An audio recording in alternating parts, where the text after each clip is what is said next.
What's going on, all you wonderful A+ers out there? It is I, Stuart, here once again with another Stargirl review. I do apologize for those of you who are hoping that I was going to be keeping up with these Stargirl reviews, myself included. I also thought I was going to be keeping up with these week after week after each new episode came out. However, it has been quite a hectic last couple of months. So unfortunately, it just got to the point at one point where I was so far behind and I was just kind of like thinking to myself, you know what, screw it.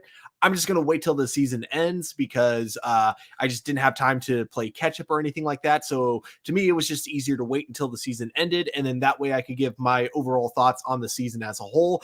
And in retrospect, I'm kind of glad that I did this, mostly because of this season just overall being like a murder mystery type of season. And because of that, I feel like a lot of complaints that I would have, like sometimes in some episodes, would then be rectified in other episodes once we kind of got a more like, bigger understanding as to why certain things were playing out the way they did.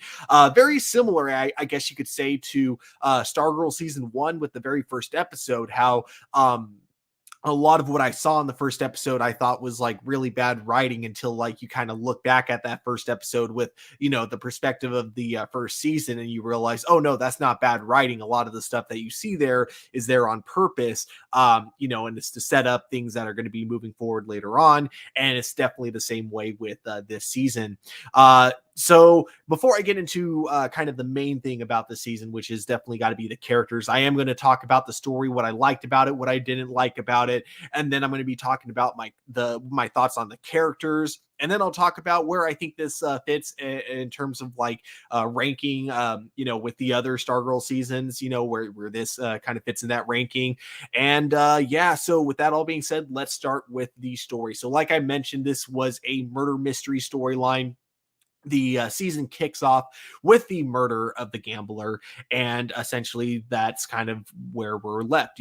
Basically the plot is that the JSA have to figure out who murdered the gambler, and we as the audience follow along and try to see if we can figure out along with the JSA who is responsible. Now we cut back, episodes later, we get like more hints, and I think one of the biggest things that they wanted us to think is that it might have been Mr. Bones behind the whole thing, or Dr. Bones. I think it's Mr. Bones. I totally forgot if it was Mr. or Dr. Bones, but I'm assuming it's Mr. Bones. If anyone joins me live, just let me know in the live chat whether or not it's Mr. Bones or Dr. Bones, because I totally forgot. But regardless, I feel like that was like the biggest thing that a lot of fans were guessing, is that, he was kind of the main one who was going to be the villain of the season, especially because that's where we left off in the previous season with season 2.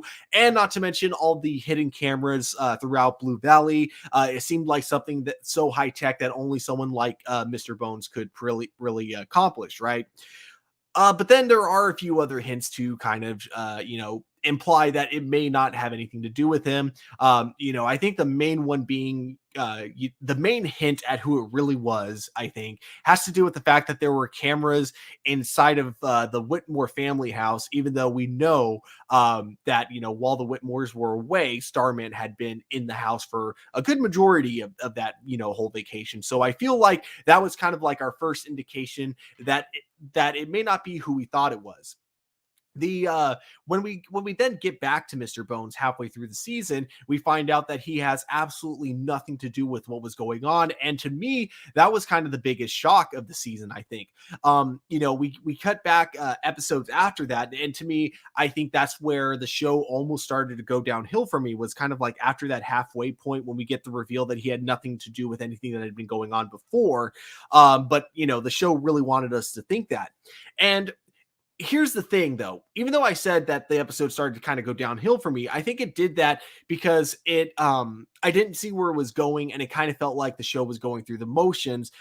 But I kept an open mind because, again, murder mystery, it's a type of season that you really got to look at as a whole, and it's really hard to look at when you're doing it by individual episodes. And I feel like a lot of my complaints were kind of answered by the time we got to the season finale, when we get to the reveal that it is actually Sylvester Pemberton who murdered the gambler, and that the overall like plan that the main villains had is to infiltrate Sylvester's body, replacing his brain with the Ultra Humanite's brain. And then with that, with the body of Starman, but the brain of the Ultra Humanite, using that to basically kind of take over the world, but not like in a menacing way necessarily, more in a kind of political way. Basically, it seemed like their overall plan was for Starman to become president of the United States, and that would be their way of kind of taking over the world. Now, I'm sure there would be a lot more steps in their plans, and it wouldn't just be simply doing things by the books. I'm sure they probably had like a more menacing idea to go along with it, but it doesn't. This plan doesn't get fully explained, but they explain enough to where you can kind of piece together kind of where they would be going if the heroes didn't stop them at the end of the day. And I thought this was kind of an interesting concept, interesting idea. I think overall, when it comes to this story, my biggest complaint is really the lack of hints in terms with Sylvester. Now, that's not to say there weren't any hints at all. There definitely were hints that Sylvester wasn't actually Sylvester. But what was so interesting about those hints is that it really could have meant one of two things. It could have meant that either Sylvester isn't the man he's saying he is, or what I was thinking what was going to be happening for a long time was that it was going to turn out that Sylvester, even though it was him, probably the process of being brought back to the dead messed up his mind a little bit. And that's why he ended up being a little bit crazy. I didn't expect him to be the murderer. The main reason being is because I thought, yeah, that would have been too obvious. I was kind of expecting a little bit more of a surprise twist. I think at one point I even predicted, like, what if it was Pat? Like, maybe Pat had a good reason for doing it, but, he still murdered the gambler, and therefore you could see why that'd be something he would want to hide from everyone. Obviously, they didn't go through with that, which I'm pretty sure it's safe to say a lot of Stargirl fans are really happy that the show didn't go through with that idea, because while I personally would have found it intriguing if it had been done correctly, I'm sure a lot of Stargirl fans would have been absolutely livid if they tried to make Pat a murderer in any way. Again, even if it was for a good reason. So what I mean by more hints of what we could have gotten, well, I think knowing what their overall plan was, how their overall plan was really to just kind of like take over the world, but on a political kind of scale. I kind of wish, there were episodes that we got where it seemed like Starman was really struggling to find his identity, and or specifically, the Ultra Humanite as Sylvester was basically trying to figure out, his place in the world without being Starman.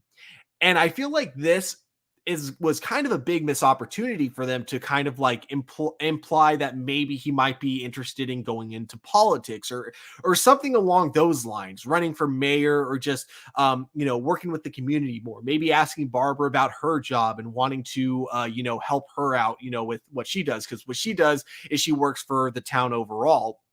And I think something like that would have really worked well. If that's how they wanted to kind of go into that direction, like little hints like that.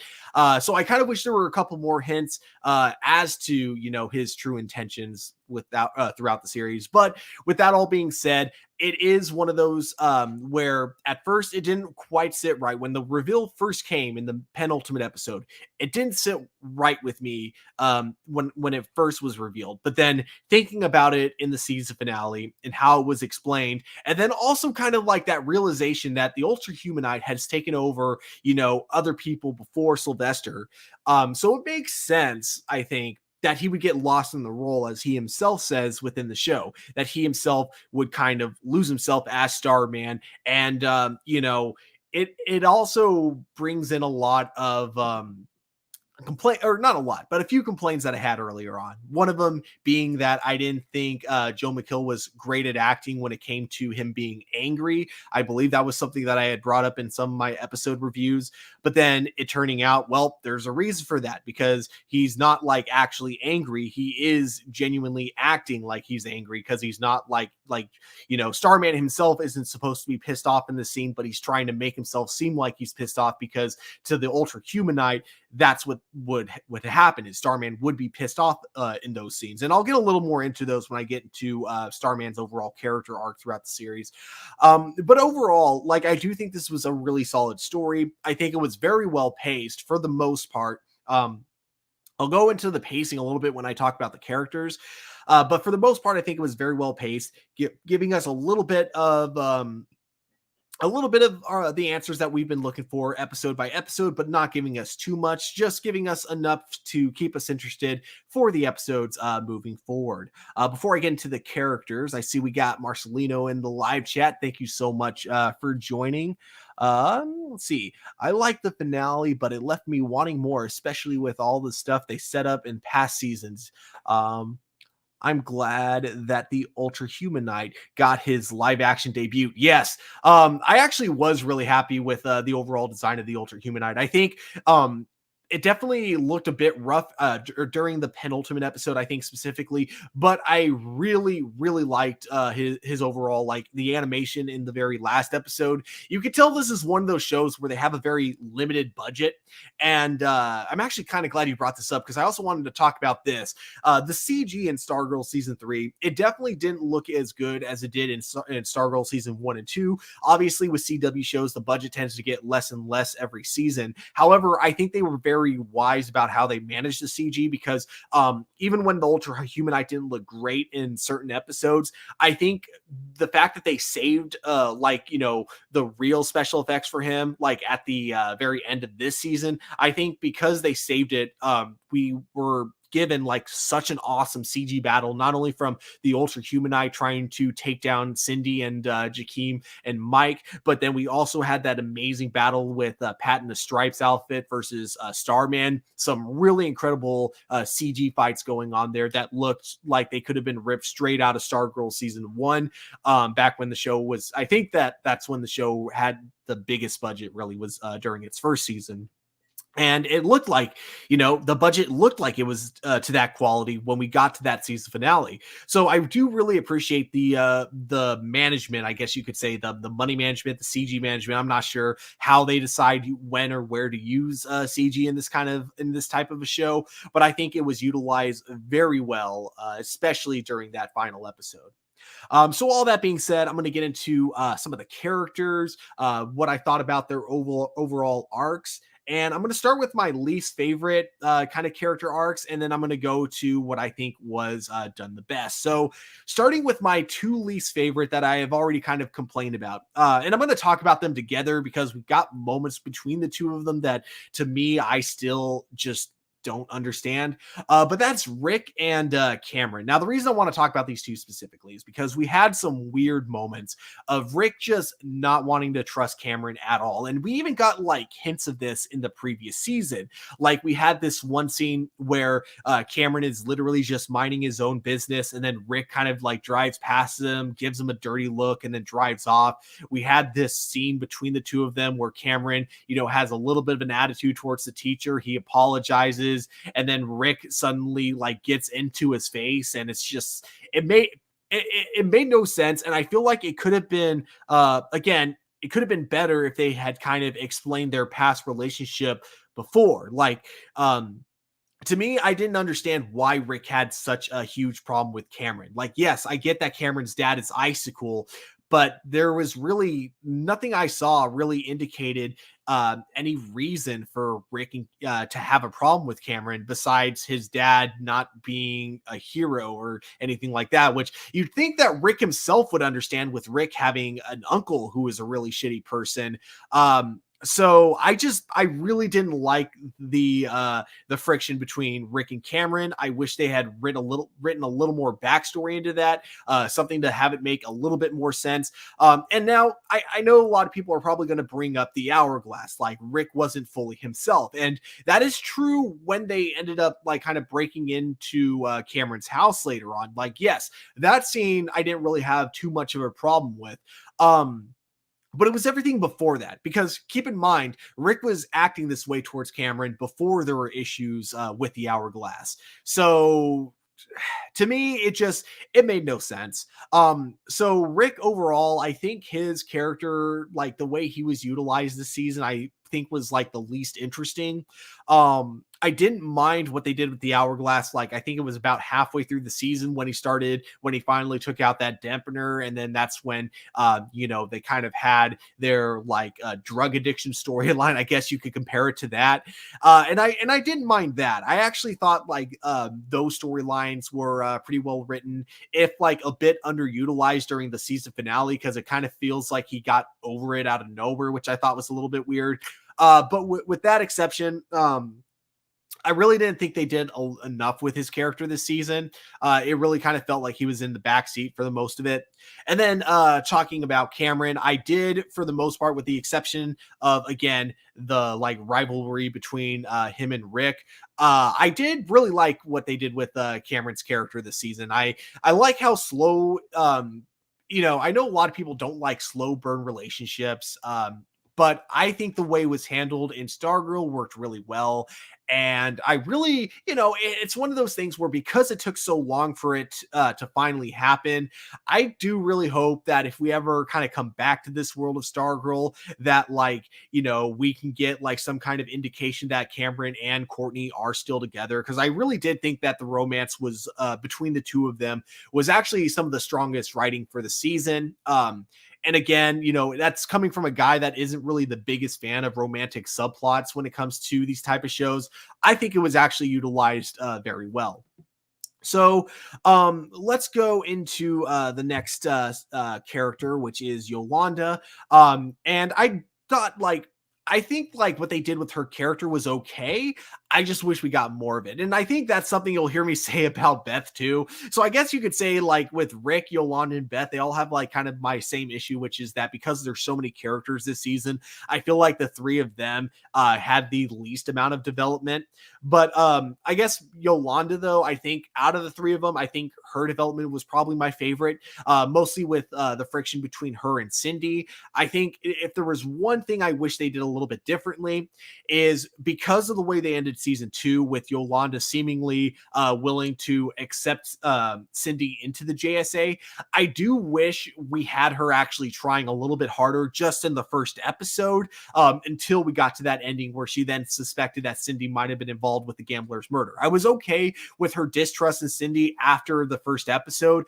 I just wish she had like a little trust in Cindy, to start out with, is all I'm saying. And then like Cindy does something to break the trust. And I think, being suspected of killing the gambler would have been the perfect way to, go into that. And then, oh, okay, here's an interesting comment from Marcelino. I was hoping resolution to Yolanda being estranged with her family. Um, I'm a little mixed because yes, I always do really like a happy ending, but honestly, I kind of like how honest the show was about this kind of a thing, because you do have families like that, and I like that the show wasn't afraid to hide from that dark truth.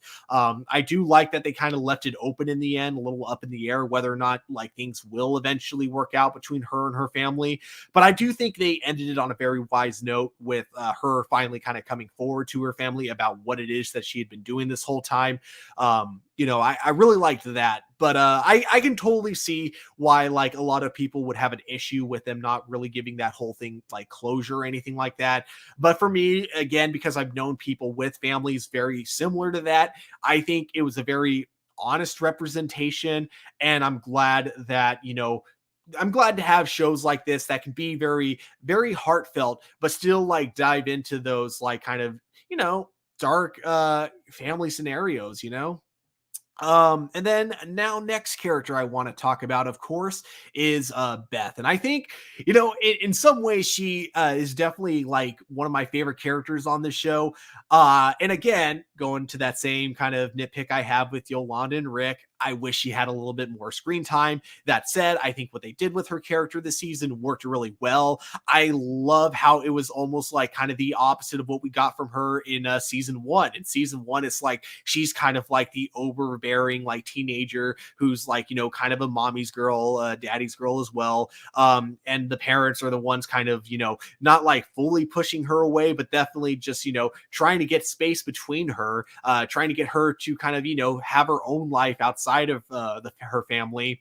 But then this season, it kind of becomes the opposite. Now you got the family wanting, you got the parents wanting to be more involved with her, but her like kind of feeling like they're smothering her in a way, but and then also feeling like it's too dangerous for them and wanting to kind of push them away. And I do like how, Starman, much like he was kind of the one who gave bad advice to Yolanda and Rick, he's the one who gives bad advice to Beth, telling Beth to just leave them out of it. I thought, that was a really cool arc. And again, I love how it paralleled with season one so well, but being basically on the complete opposite side of things. It is really too bad that we're not going to be getting a season four, because I would have loved to have seen what her new suit would have looked like, if it's being designed now by her parents. That's something I thought we were going to get this season. However, let me put it this way. If we had gotten a season four, I would have been totally fine with not getting it this season. But knowing that we're not getting a season four, it kind of makes me a little bummed out that we didn't get to see this more, comic book accurate version of the suit that they had definitely been hinting at. But overall, I think that when it comes to her overall arc this season, I think it was the best. But again, much like the other two members of the JSA, I really wish we just got a little bit more. But again, I also kind of get why, because again, this is a season that focuses on a lot of characters. And so I get that it's really hard for a lot of them to have the screen time that I think they deserve. All right, so moving on, we got Courtney's mom and Tigress. I totally forgot her first name, so I'm just going to call her Miss Whitmore. If someone's in the comment would like to correct me on what her first name is, let me know. But we got Miss Whitmore and Tigress, and I'm putting their arcs together because I think theirs was some of the more enjoyable kind of comedic relief character developments that we got. Mostly I do like her kind of like, I do love Miss Whitmore kind of teaching Tigress to be more of a people person, and then Tigress trying to teach her how to kind of defend herself and not have to rely on others. I think a lot of, they were used very sparingly in the show, but whenever they were on, most of the time it was always just hilarious. And I think the gags worked extremely well. Mike and Jakeem, I guess you could kind of say the same thing. Really funny, character dynamics between the two of them. I like how mostly Mike, but Jakeem a little bit as well, kind of being just the kid that's going along with Mike. I love that they really wanted that spot on the JSA at first, but then kind of later deciding, you know what? No, we're going to do our own thing, and it's going to be better than the JSA. We're going to be our own like superhero group, and they're going to have to treat us with respect after we solve this mystery. I really, and I also really loved like a lot of the gags with the genie every time they were trying to be as smart as possible with making those wishes, but it would just never work out in the end. And I think I loved how the wishes didn't work too well, because Mike was kind of the one trying to help Jakeem make the wish, and that the wishes started to work a lot better when Jakeem was making them on his own. I thought that was all really well done. And then we cut to Cindy, who I think had some really great character development this season. She was a character who back in season one, I thought didn't really have any room for redemption. I didn't think they would ever try to redeem her, but then looking at what they did with her in season 2 and 3, I am just a huge fan of her development. For one, I do really like that, in a way, like, her kind of distrust toward, or the distrust that she gets from the JSA. I do like how it's not necessarily completely unfounded. Like, she does kind of give them a lot of reasons to distrust her. And I almost feel like she's just such a flawed character who knows she's flawed and knows that she's never going to be perfect like everyone else. And while she does try to redeem aspects of herself, she doesn't necessarily try to change who she is as a person. I also really like getting to see a little bit more about how a lot of the things that her dad did to her over the years just completely damaged her as a person. So, a lot of who she could have been, we just really, that was like basically kind of stolen from her, like her whole childhood, basically her innocence, all completely stolen from her father. And I was, it was really satisfying at the very end of the season to finally see, her being the one in control when, Jakeem turns the Ultra Humanite, who is now the Dragon King, of course, into a stuffed animal. That was a really cool moment, I think, for her to kind of being the one taking control of her own life at that point. Um, then we get to Pat. Now, as I mentioned earlier, I had like suspicions that Pat might have been the one who was responsible for the murder of the gambler. And so here's one slight nitpick, or I guess I don't know if I want to call it a nitpick. I'm just going to call it a complaint. I feel like in season 2 and then parts of season 1, they really hinted that there was a side of Pat that we haven't seen yet. We look at the season finale of season 2 and how it's implied that he did something to Rick's uncle, like whether it was full on torture or just he bruised him up a little bit. He did something to get his uncle to basically drop the charges that, he, originally had for his son or for his nephew, Rick. Another thing was kind of when he was in that shadow realm and or shadow dimension. I totally forgot what it was called. And we get a little bit of history with his dad and like implications that his dad might have been abusive towards him. And usually that doesn't, when that happens, usually you don't always grow out of you don't grow out of it. You don't get over it. It's really hard to be like a good person when you've been raised that way. So it feels like there were hints that there was kind of a darker side to Pat that he kind of, buried years ago, and that we might get a little glimpse into that in season 3. And I don't think we ever really did. So I think that's my one kind of complaint about him this season. But I loved the fact, that we see him no longer taking shit as a sidekick.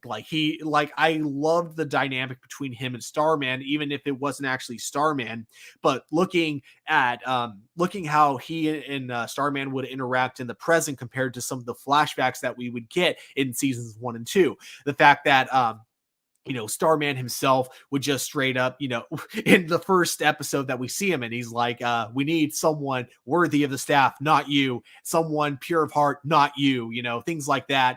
And so Pat's the kind of guy that would just kind of take that. It feels like there was a lot of trash talking that Starman would do with Pat, and Pat would just, accept it.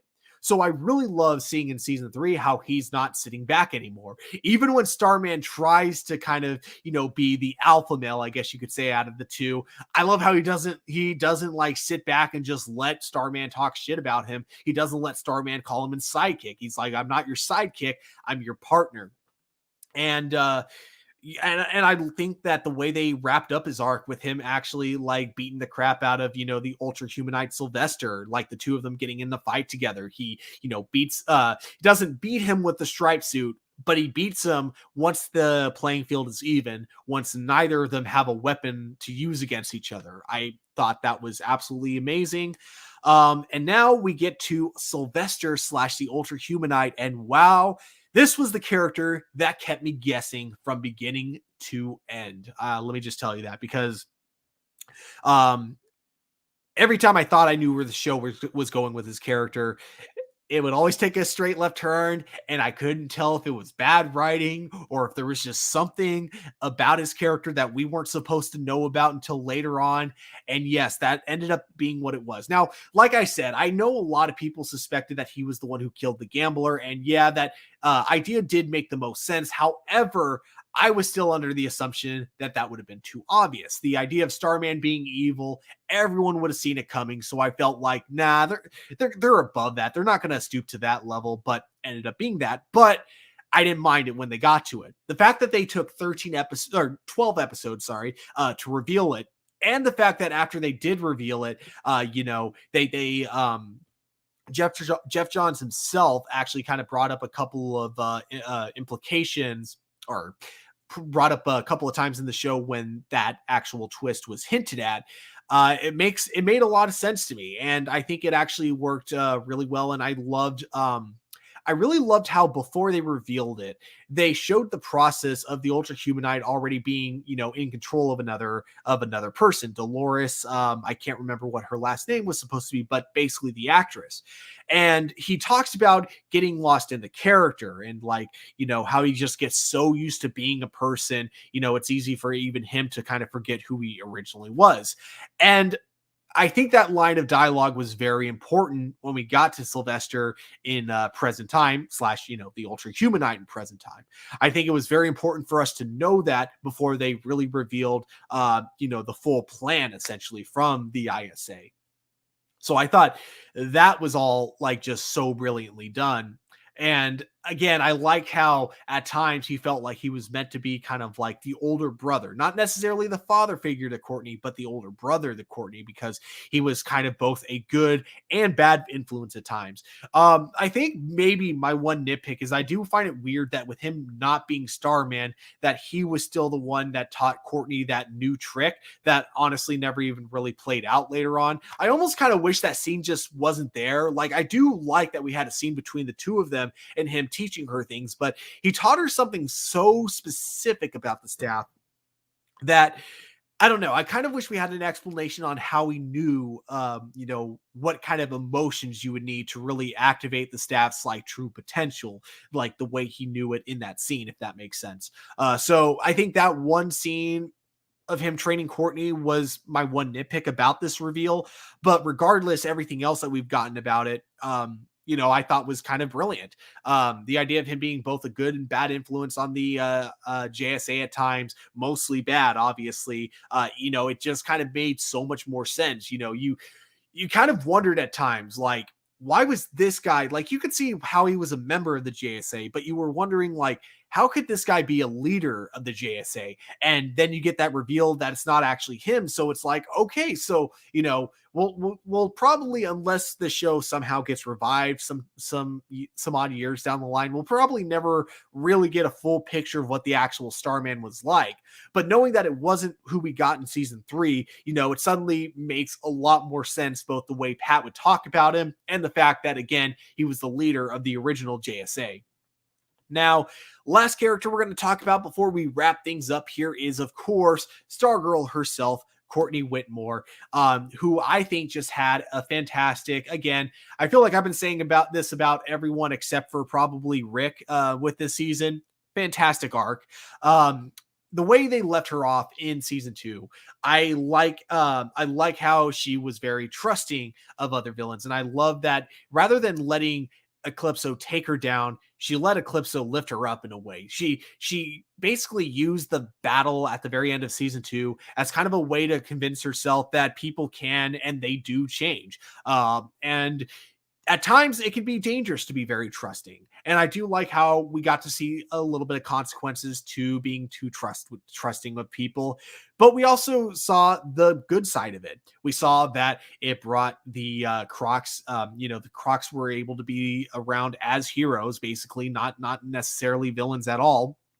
And I do really like how this was kind of like the moment where she knew the gambler really was trying to turn things around. And, it was really interesting how she was able to kind of relate her lack of relationship to her father to the gambler's lack of relationship to his daughter. But like the main difference, of course, being that the gambler actually wanted to make amends with his daughter, something that Courtney's father never had any interest in doing.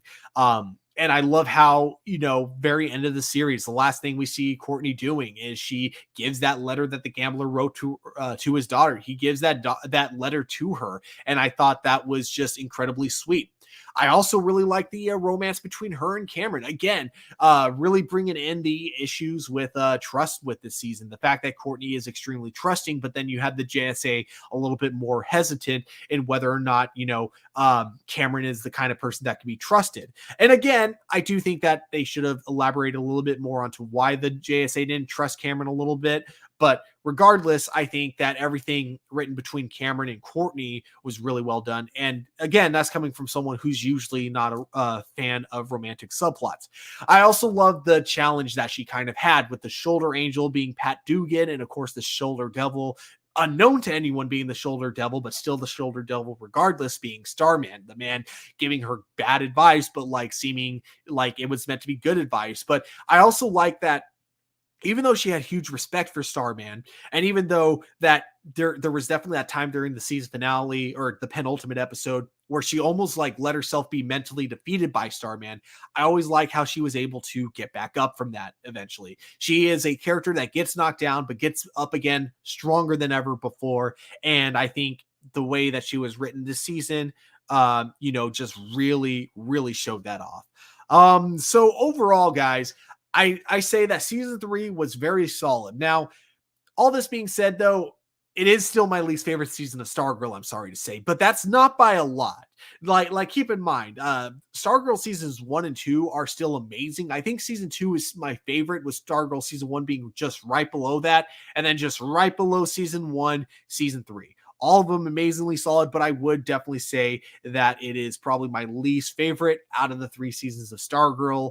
But you know what? If this is the worst you got out of the 3, then you're doing something right as a showrunner. So, really like the season overall. I'm sad that it's gone. I hope we get to see, at least some of the cast come back. I know we are getting Courtney Whitmore for a cameo in Titans. I don't know how big of a role she's going to be playing. I know it's only going to be for one episode though, but I really do hope we kind of get her back, like whether it's in the Flash or whether it's in Superman and Lois. I do feel like there is more room for that world to kind of grow, even if we can't see the show continue going forward. But guys, at the end of the day, these are of course just my A+ opinions. We here at A+ Opinions always want to know what you guys think. So definitely let me know your thoughts on Stargirl season 3 in the comments below. Don't forget to hit that like button, subscribe to our channel. But of course, guys, above anything, just remember to keep it A+, and I will talk to you all later. Oops, I'm still live. Hang on. Gotta get that outro.